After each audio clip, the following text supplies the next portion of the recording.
இந்த உலகத்தில் இருக்கிற இந்த கிங்டமே உங்களை இவ்வளவு இன்ஃப்ளூயன்ஸ் பண்ணும்னா த கிங்டம் ஆஃப் ஹெவன் நம்மளை எவ்வளவு இன்ஃப்ளூயன்ஸ் பண்ணும் என்பதை பற்றி பேச வருகிறது. Influence of the kingdom of heaven, அதாவது தேவனுடைய ராஜ்யத்தோட தாக்கம். அந்த தாக்கம் அந்த ராஜ்யத்துக்குள்ள வரும்போது அந்த தாக்கம் நமக்கு வரும். அந்த தாக்கம் என்னன்னா, உயிர்த்தெழுந்த சரீரத்தின் வெளிப்பாடுகள் நம்முடைய வாழ்க்கையில் வெளிப்பட ஆரம்பிக்கும்.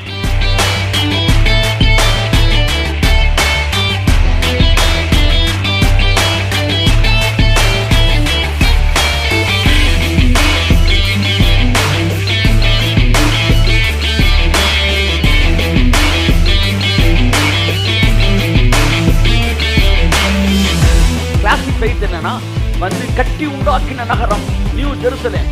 அந்த நியூ ஜெருசலேம் பத்தி கணக்கு சொல்றாங்க. அதோட நீளம் உயரம் அகலத்தை பார்த்து கணக்கு பண்ணா, அதோட ஒரிஜினல் மீனிங்கை கணக்கு பார்த்தா இந்த பூமி மாதிரி 40 மடங்கு பெருசானது. கையை கட்டு, நல்லா கட்டுங்க.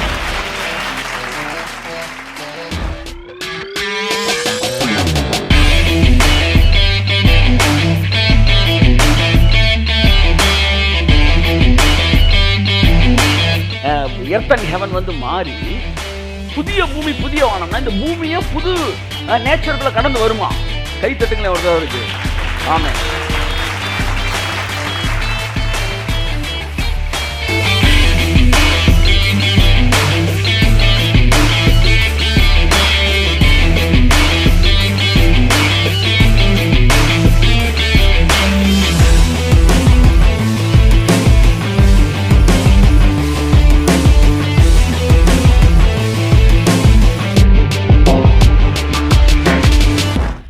உலகம் அழிஞ்சிருச்சா இல்லையா?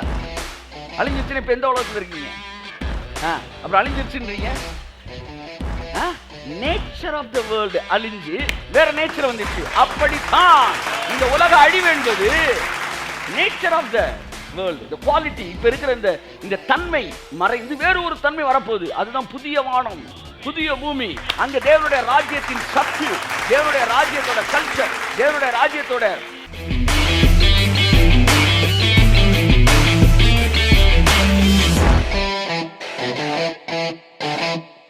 ராஜ்யத்தின் ரகசியங்கள் தலைப்பில் நாம் வார்த்தையை தியானித்துக் கொண்டு வருகிறோம். கர்த்தர் நல்லவர். நம்முடைய கீவேர்டை வாசிப்போம். கர்த்தர் நம்மை ஆசீர்வதிப்பார். மத்தேயு 13:11. ஓகே. அவர்களுக்கு அவர் பிரதியுத்தரமாக, பரலோக ராஜ்யத்தின் ரகசியங்களை அறியும்படி உங்களுக்கு அருளப்பட்டது, அவர்களுக்கோ அருளப்படவில்லை. பரலோக ராஜ்யத்தின் ரகசியங்களை அறிந்து கொள்ளும்படி உங்களுக்கு அருளப்பட்டது, அவர்களுக்கு அருளப்படவில்லை. இயேசு கிறிஸ்து வாழ்நாள் எல்லாம் ராஜ்யத்தின் ரகசியங்களை தான் அதிகமாய் பேசினார். அவர் பரலோகத்தை பற்றி பேசியதை விட பரலோக ராஜ்யத்தை பற்றி பேசியதே அதிகமாக இருந்தது. பரலோகம் என்கிற செய்தியே பழைய ஏற்பாட்டு செய்தி. பழைய ஏற்பாட்டில் பல இடங்களில் பரலோகத்தை பற்றி பேசியிருக்கிறாங்க. ஒருத்தரும் கூட பரலோக ராஜ்யத்தை பற்றி பேசலை. ஏசாயா மாத்திரம் இலைமறை காயாக பேசியிருக்கிறார். அவர் பேசினது எல்லாம் நீங்கள் சரியாக ஆவியானோட வெளிச்சத்தில் பார்த்தீங்கன்னா பரலோக ராஜ்யத்தை பற்றி பேசுவார். நித்திய ராஜ்யம்னே வரும். நித்திய ராஜ்யம், பூமியின் ராஜ்யங்கள் எல்லாம் தம்முடைய பிள்ளைகளாலே அரசாளும்படிக்கு. அப்ப பூமியின் ராஜாக்கள் கொண்டு வருவார்கள். அப்ப இது எல்லாம் வந்து அந்த ராஜ்யம் வந்து பரலோகத்தில் இல்லை, பூமியில தான் இருக்குன்றது சொல்லுது. பூமியின் ராஜாக்கள் பாட்டு பாடுவார்கள், பூமியின் ராஜாக்கள் கொண்டு வருவார்கள். அப்ப இந்த கிங்டம் பூமியில தான் இருக்கு. பழைய ஏற்பாட்டில் எங்கேயுமே நேரடியாக பரலோக ராஜ்யத்தை பற்றி பேச்சு இல்லை. ஆங்காங்கு ஒரு சில இடங்களை தவிர, அது மறைமுகமாக ஏசாயா பேசியிருக்கிறார், தானியேல் லைட்டா பேசியிருக்கிறார். ஆனால் முதலாக பரலோக ராஜ்யத்தை ஓப்பனாக பேசின ஒரே ஒரு ஆள் வந்து யாரு? யோவான் ஸ்நானகர். இரண்டாவது பரலோக ராஜ்யத்தை பற்றி தெளிவாக பேசினாலும் இயேசு கிறிஸ்து. புதிய ஏற்பாட்டில் முதலாக இரத்த சாட்சியை மறித்தது முதலாவது யோவான் ஸ்நானகன், அடுத்து இயேசு. இதுல என்ன தெரியுதுன்னா, ராஜ்யத்தை பற்றி பேசுறவன எல்லாம் அவளை சீக்கிரம் விட்டு வைக்க மாட்டான்னு தெரியுது. ஏன் சார் உங்களுக்கு இந்த பிரச்சனை, ஏன் சார் உங்களுக்கு துயரம் அப்படின்னா, நீங்க ராஜ்யத்தை பற்றி பேசுறீங்க. கையெழுத்து நீங்கள் பாடுகளை பற்றி பேசினா உலகம் உங்களை வரவேற்கும். ஏன்னா பிசாசின் பிள்ளை அவன். பிசாசு நீ பாடுபடணும் விரும்புறானா இல்லையா? பாடுபடணும் விரும்புறானா இல்லையா? ஏசு நீ பாடுபடணும்னு நினைக்கிறியா? இல்ல வருத்தப்பட்டு பாடம் சுமக்கிறேன், நீங்க எல்லாம் என்னிடத்தில் வாருங்கள், நான் உங்களுக்கு இளைப்பாறுதல் தர வேண்டாரா? அப்ப இளைப்பாறுதல் பேசுறவன் தேவனுடைய பிள்ளை, பாடு பேசுறேன் பிசாசு. அதனால ராஜ்யத்தை பேசுறவனுக்கு பிடிக்கவே பிடிக்காது. அதனால முத ராஜ்யத்தை பேசினான். உலக அரங்கிலே முதலாவது ராஜ்யத்தை குறித்த சத்தம் பிதாவோட காதுக்கு யோவான் சான் மூலமாக துணித்தது. மனம் திரும்புங்கள், பரலோக ராஜ்யம் சமீபத்திருக்கிற என்று பிரசங்கம் பண்ணினார். ராஜ்யம் சமீபமாக இருக்கிறதுனார். அடுத்து இயேசுவும் அதே மெசேஜ் பண்றாரு. பாவம், இயேசு எனக்கு மெசேஜ் கொடுக்க தெரியல, யோவான் சான் மெசேஜை காப்பி அடிச்சுட்டாரு. அப்படியா? அவருக்கு மெசேஜ் இல்ல, அவரே மெசேஜ். அவருக்கு யோவான் சான் மெசேஜை காப்பி அடிக்க வேண்டிய அவசியம் இல்ல. ஆனா அதே மெசேஜ் அவர் கொடுக்கிறார். காரணம், அதுதான் மெசேஜ். நியூ கவர்னன்ட்ல ஒரே message, the kingdom of heaven. So வந்து பரலோகத்தை பற்றி பேசுறதை விட பரலோக ராஜ்யத்தை பற்றி இயேசு அதிகமாக பேசினார். ஹெவன் வேற, கிங்டம் ஆஃப் ஹெவன் வேற.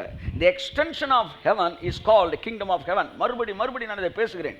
காரணம், உங்கள் மனதிலே அது ரெஃப்ரெஷ் ஆகணும், ரீகால் ஆகணும், அது அப்படியே எஸ்டாப்ளிஷ் ஆகணும். தி எக்ஸ்டென்ஷன் ஆஃப் ஹெவன், அதை கேட்கும் போதே அந்த ஹெவன் அப்படியே எக்ஸ்டென்ஷன் ஆகுதியா, அப்படி வரணும் மைண்டுக்கு. அந்த extension of heaven is called kingdom of heaven. So whatever are being done in heaven can be done in the kingdom of heaven. அங்கே நடக்கிற எல்லாமே இங்கே நடக்க முடியும். எந்த அளவு நீங்கள் புரிஞ்சுக்கிறீங்களோ அந்த அளவு அங்கே இருக்கிற எல்லாமே உங்களுக்கு நடக்கும். பரலோகம் பூமியும் ஒரே குடும்பம் ஆயிடுச்சான். கையை தட்டுங்க. இடையில இருக்க பார்டரை அழிச்சுட்டாரு. இயேசு வந்து பூமியில செஞ்ச மிகப்பெரிய காரியம். இப்ப பரலோகத்துக்கு பூமிக்கு இருந்த குறுக்க இருந்த கோடை இயேசு என்ன செஞ்சிட்டாரு? அழிச்சு பரலோகத்துக்கும் பூமிக்கும் முழு குடும்பத்திற்கும் நாமகரணராய் இருக்கிற நம்மை ஒரே நகரத்தாராய் மாற்றினார். ஆபிரகாமோட ஃபெய்த் கட்டி உண்டாக்கின அந்த நகரம் நியூ ஜெருசலேம். கிளாசிக் ஃபெய்த் என்னன்னா வந்து கட்டி உண்டாக்கின நகரம் நியூ ஜெருசலேம். அந்த நியூ ஜெருசலேம் பற்றி கணக்கு சொல்கிறாங்க. அதோட நீளம் உயரம் அகலத்தை பார்த்து கணக்கு பண்ணால் அதோட ஒரிஜினல் மீனிங்கில் கணக்கு பார்த்தா இந்த பூமி மாதிரி 40 மடங்கு பெருசாது. கையை கட்டு, நல்லா கட்டுங்க. ஆமாம். ஸோ இந்த பூமியில் வந்து அந்த நியூ ஜெருசலேம் வந்து உட்காருது. பழைய வானமும் முந்தின பூமியும் ஒளிந்து போகுது. புதிய வானம் புதிய பூமி என்ன செய்யுது? வருகிறது. பாருங்க, உலகமும் அதன் கிரியை, அதாவது உலகம்ன்ற வார்த்தைக்கு மீனிங்கும் பூமின்ற வார்த்தைக்கு மீனிங் வேறையாம். உலகம்ன்றது நேச்சர் ஆஃப் த வேர்ல்டாம். எர்த்துன்றது இந்த எர்த்துன்றது இந்த மெட்டீரியலை குறிக்குது. முந்தின வானம் முந்தின பூமின்றது முன்னாடி இருந்த வானம் முன்னாடி இருந்த பூமி கிடையாது. முன்னாடி இருந்த nature of the earth, nature of the world, nature of the earth and heaven வந்து மாறி புதிய பூமி புதிய வானம்னா இந்த பூமியே புது நேச்சருக்குள்ள கடந்து வருமா? கை தட்டுங்களேன் ஒருத்தவருக்கு. ஆமாம். ஒரு போயிட்டே இருக்கும்போது திடீர்னு எனக்கு ஒரு ஃப்ளாஷ் என்னன்னா, ஒரு மரம் வளர்ந்து சரியான ஹைட்டு சார், ஒரு 300 அடி ஹைட்டில் இருக்கும். வளர்ந்து அப்படியே ஒரு 2 கிலோமீட்டருக்கு பெருசாக இருக்கு அகலம்.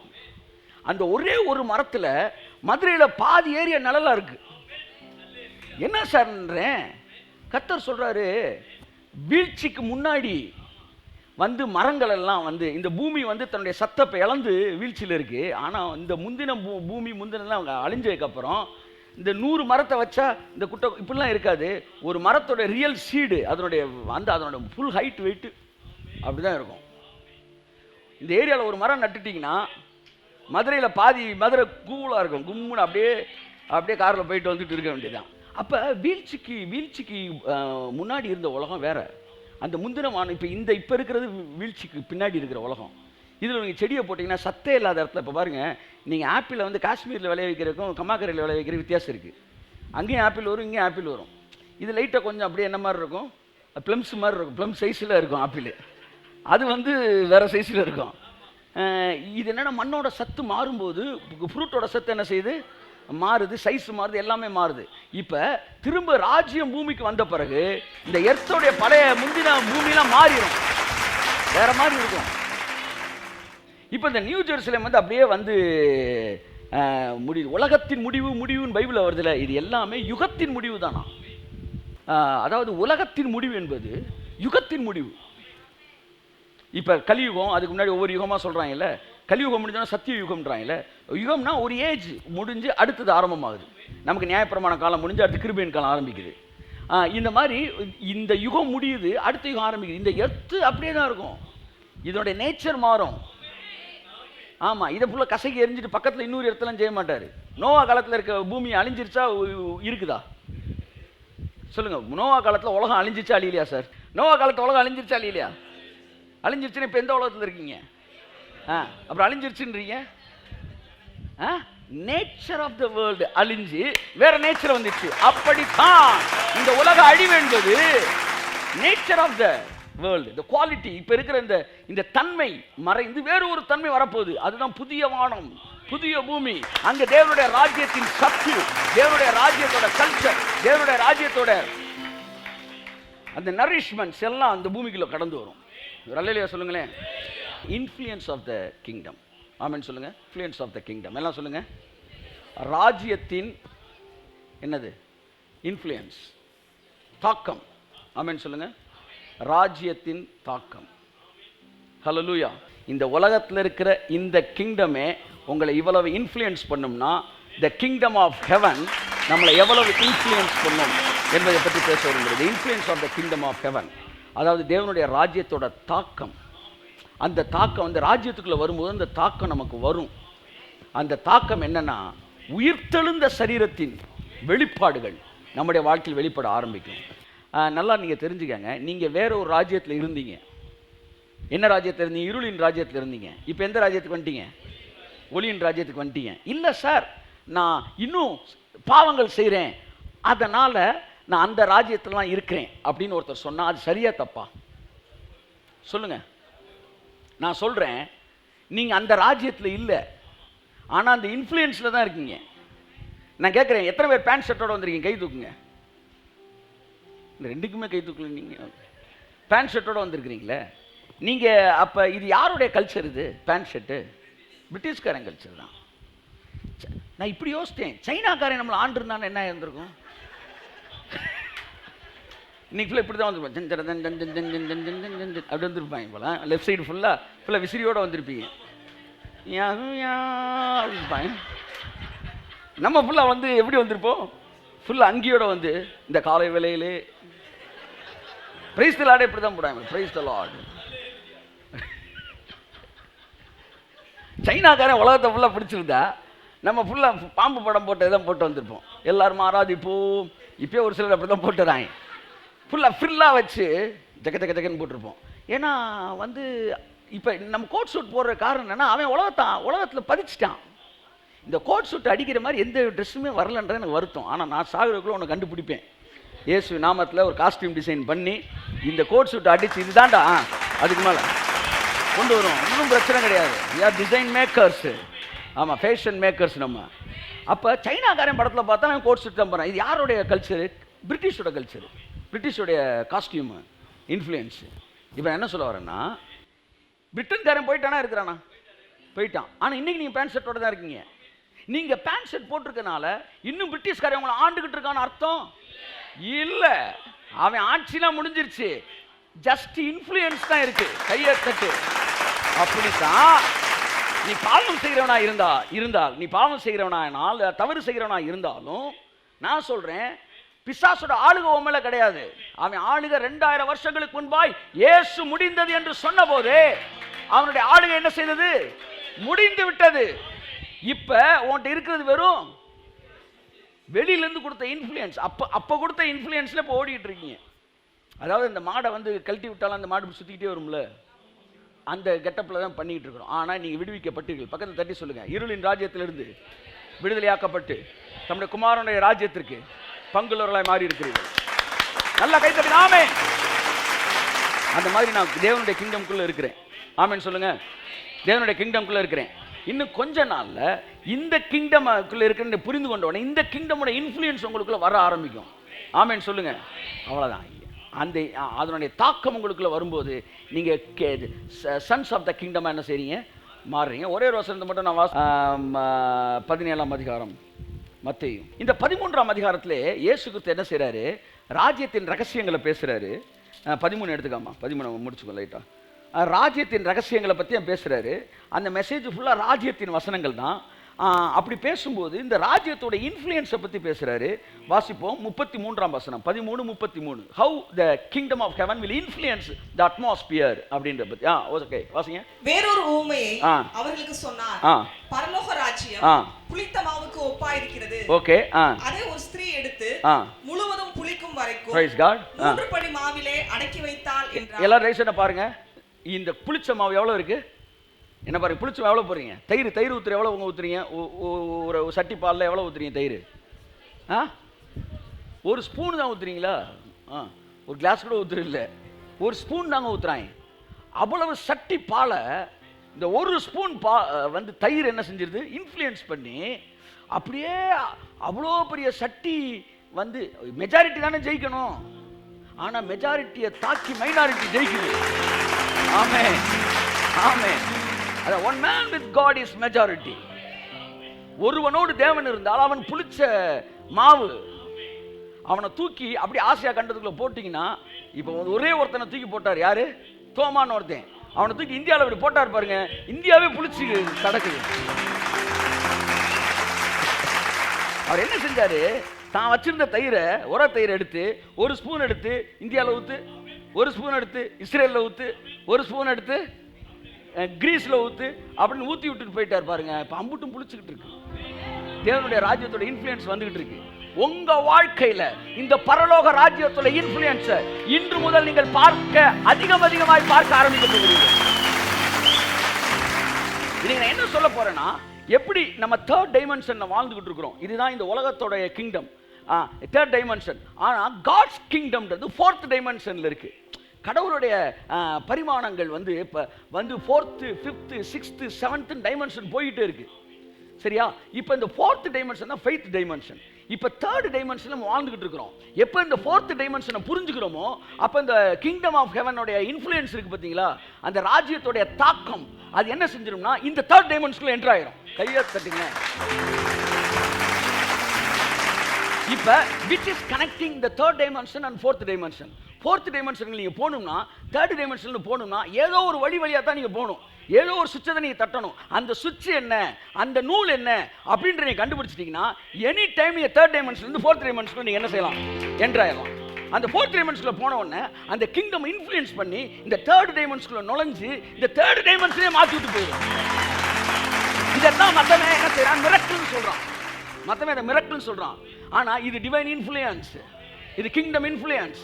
இது பல நேரங்களிலே இயேசு கிறிஸ்து பூமியில் இருந்த போது அந்த கிங்டமோட இன்ஃப்ளூயன்ஸை இந்த 3 டைமென்ஷனுக்குள்ள கொண்டு வந்தார். எத்தனை பேர் விரும்புறீங்க? கண்ணில் பார்க்கறது தான் 3 டைமென்ஷன். இந்த 3 டைமென்ஷனுக்குள்ள கிங்டமோட இன்ஃப்ளூயன்ஸை கொண்டு வர போறோம். நம்ம கையை தட்டுங்க. பரலோக ராஜ்யம் என்னவா இருக்குதா? புளிச்ச மாவு. கொஞ்சோண்டு மாவு, ஒரு சட்டி மாவு என்ன செஞ்சிருது? புளிக்க வச்சிருது. அப்படித்தான் உங்க வீட்டில் நீங்க ஒரு ஆளு ராஜ்யத்தின் வல்லமை. ஆமா, புளிச்ச மாவு எல்லாத்தையும் புளிக்கப்படும். எந்த இடத்துலையும் பால் தயிரை பாலாக்காது, ஆனா தயிர் பாலை தயிராக்கும். அவ்வளவுதான். நீ மாத்திப்பாரு, ஒருத்தனை மாற்ற முடியாதா? ஏதோ பயந்து சொன்னதை கேட்டு தலையாட்டிக்குவாங்க. ஆனா இதுதான் என் அன்புக்குரியவர்களை, கர்த்தர் உங்களை ஆசீர்வதிப்பார். ஸோ இந்த இன்ஃப்ளூயன்ஸ் 4th டைமென்ஷன்லேருந்து 3 டைமென்ஷனுக்குள்ள வந்துச்சுன்னா அதுக்கு பேர் தான் இன்ஃப்ளூயன்ஸ்.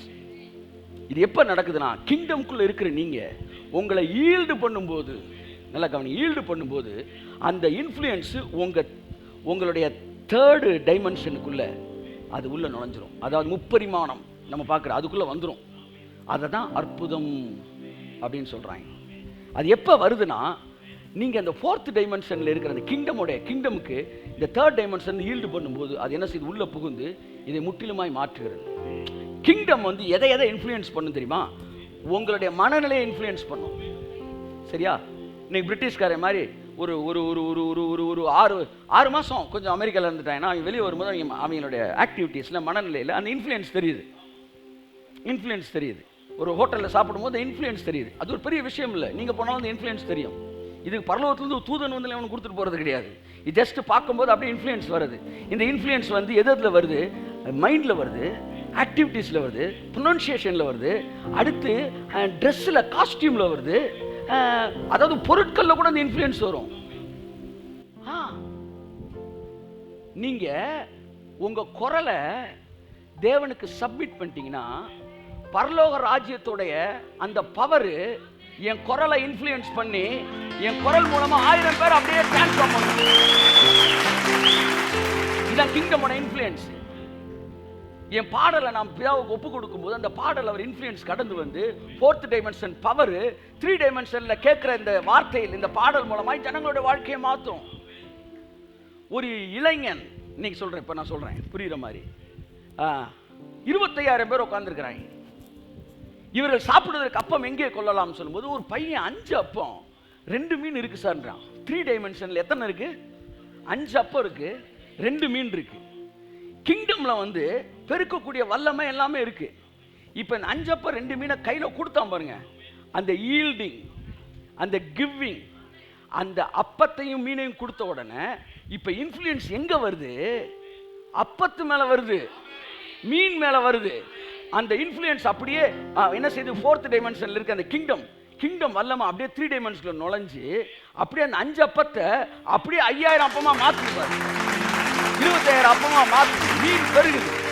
பெருமை சொல்றாரு, அந்த அப்பத்தை மீனை பிட்டு குடுறா அப்படின்னும் போது என்ன செய்யுதுன்னா அந்த மீனை பிக்கிறாங்களாம். பிச்ச உடனே தலைப்பகுதி வால் பகுதின்னு ரெண்டா பிக்கிறாங்க. பிச்சோன்னா வால் பகுதி வந்து தலை முளைக்குதான், தலைப்பகுதியிலிருந்து வால் முளைக்குது. பிச்சு பிச்சு பிச்சு தராங்க, பெருகிட்டே இருக்கு. அப்பத்தையும் பிக்கிறாங்க.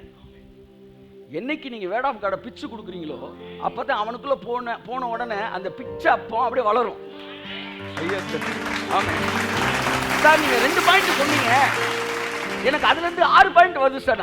அப்பா வளர்ந்து கையத்தட்டு அப்பா வளருது. இதுதான் கிங்டமோட இன்ஃப்ளூயன்ஸ். பொருட்கள் மீது கூட அந்த இன்ஃப்ளூயன்ஸ் வரும். இப்ப எதுல எல்லாம் கிங்டம் இன்ஃப்ளூயன்ஸ் நீங்க வரணும்னு விரும்புறீங்களோ, அந்த ராஜ்யத்தின் வல்லமை வெளிப்படணும்னு விரும்புறீங்களோ, அதையெல்லாம் தேவன்கிட்ட கொடுங்க. அந்த தேவனுடைய ராஜ்யத்தின் வல்லமை அதுல வெளிப்படும். என் வாழ்க்கையில வெளிப்படும் நான் நினைக்கும் போது, என் வாழ்க்கையை இயேசுவுக்கு நான் ஒப்பு கொடுக்கும் போது, என் வாழ்க்கையில் கர்த்தருடைய வல்லமை, அந்த ராஜ்யத்தின் வல்லமை வெளிப்படுகிறது. என்னுடைய குரலை அவருக்கு ஒப்பு கொடுக்கும் போது குரலிலே தேவனுடைய ராஜ்யத்தின் வல்லமை இன்ஃப்ளூயன்ஸ் வெளிப்படுகிறது. என்னுடைய பணத்திலே அந்த இன்ஃப்ளூயன்ஸ் வரணும். ஏன்னா இன்ஃப்ளூயன்ஸ் வந்துச்சுன்னா, கிங்டம் இன்ஃப்ளூயன்ஸ் வந்துச்சுன்னா என்ன ஆகும்னா என் பணம் பெருக ஆரம்பிக்கும். அப்ப அதுக்குள்ள வரணும் போது நான் அதை அவருக்கு ஒப்பு கொடுக்கும் போது அதிலே அவருடைய இன்ஃப்ளூயன்ஸ் பெருகுகிறது. கையை தட்டும் போது அவர் ஆமென். இங்க 5 அப்பத்தின் மீதும் 2 மீனின் மீதும் என்ன ஆகுது? கிங்டமுடைய பவர் வந்து இன்ஃப்ளூயன்ஸ் உள்ள வருது. வந்த உடனே 3 டைமென்ஷன்ல தெரியுது. அதான் மேட்டர். 3 டைமென்ஷன்ல தெரியுது. அதாவது என் பையில திடீர்னு 5,000 ரூபா வந்துச்சு, 50,000 ரூபா வந்துச்சுன்னு அதோ 4 பேர் கட்டையை கொடுப்பாங்க பொதுவா. 5,000 எங்கிட்டு இருந்து வந்துச்சு? அம்புட்டும் ஒருத்தர் பேசுறாரு. அம்புட்டு என்னது ரூபா நோட்டுக்கும் நாங்கள் நம்பர் போட்டு வச்சிருக்கோம்யா. என்ன அறிவாளிங்களா, இங்கே பிறக்க வேண்டிய ஆளே கிடையாது. இது எப்படி நான் செத்தவன் உயிரோடு எழுப்பணும்னு சொன்னாங்க. என்ன சொல்லுவேன்னா, இருதயம் நின்று போச்சியா, அப்புறம் எப்படியா எந்திரிப்பான்ற மாதிரி. இருதயம் நின்று எங்களுக்கு தெரியாதா? இருதயம் நின்னவனை எழுப்புறதுக்கு தான் செத்தவனை எழுப்புறது. சரி, இப்போ மேட்ருக்கு வருவோம். இப்போ எல்லா நோட்டுக்கும் நம்பர் போட்டு வச்சிருக்கிறாங்களாம். சரியா? நம்பர் போட்டு வச்சிருக்காங்க சார். அதனால உன் கைக்கு இப்போ ஒரு 1000 2000 நோட்டு வந்துச்சுன்னா அது கள்ள நோட்டு அப்படின்றாங்க. நீங்களே இங்கே பிறக்க வேண்டிய ஆளே கிடையாது. முந்தா நேற்று என்னோட 2000 நோட்டு ஒன்று எரிஞ்சு போச்சு. ஐயோ தட்டு, எரிஞ்சு போன 2000 நோட்டு ஒரு நம்பர் இருக்கு. ஆனா அந்த 2000 நோட்டு இப்ப நல்ல நோட்டு. ஆனா அது இல்ல. இறந்தவர்களை உயிரோடு எழுப்ப பண்ணுகிற தேவன் எரிஞ்சு போன என் நோட்டுல சரியான நம்பர் இருக்குல்ல, அது நல்ல நோட்டு தானே, அதை வந்து ரிசரெக்ட் பண்ணி தேவன் அவருக்கு கொடுக்க முடியும். யாருக்கு வந்து என்ன பேசிட்டு இருக்கிறார்? மண்டையில போட போறேன்.